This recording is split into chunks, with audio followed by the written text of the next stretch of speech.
Hello, আসসালামু আলাইকুম প্রিয় বন্ধুরা। আমি চলে এসেছি জামালপুরের সরিষাবাড়ি থানার পিগনা ইউনিয়নের একটি গ্রাম।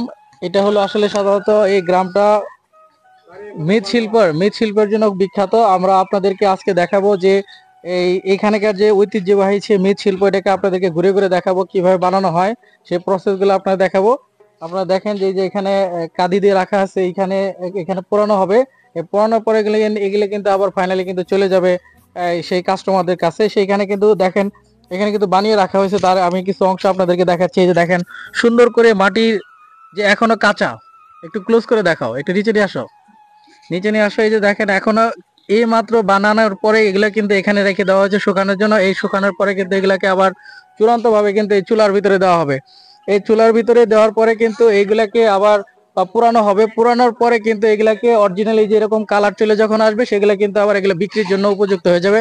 তখন এইরকম একটা ঘরে আমরা চলে আসলাম। যে আমি এখন আছি সরিষাবাড়ি উপজেলার পিংনা ইউনিয়নের বাড়িপটল পালপাড়া গ্রামে। তো এখন আমি আপনাদেরকে হাড়ি পাতিল বানানোর যে মৃৎশিল্প, সেটা আমরা দেখাবো স্বচক্ষে কিভাবে তারা তৈরি করে। সেই প্রসেসটা কিন্তু আপনার দেখানো হচ্ছে। এখানে আপনারা দেখতে পাচ্ছেন এগুলো দইয়ের খুঁটি, 1.5 কেজি ওজন এক একটা দইয়ের খুঁটি।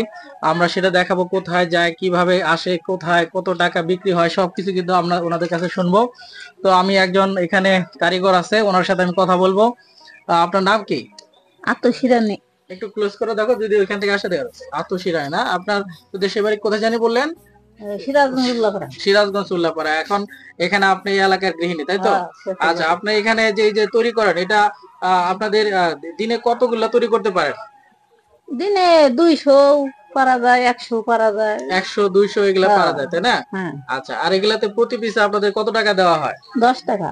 10 টাকা দেওয়া হয় না? আর মাটি তো আপনারা কিনে আনতে হয়, তাই না? এই 200 হইলে তো মোটামুটি একটা সংসার চলে যায় নাকি?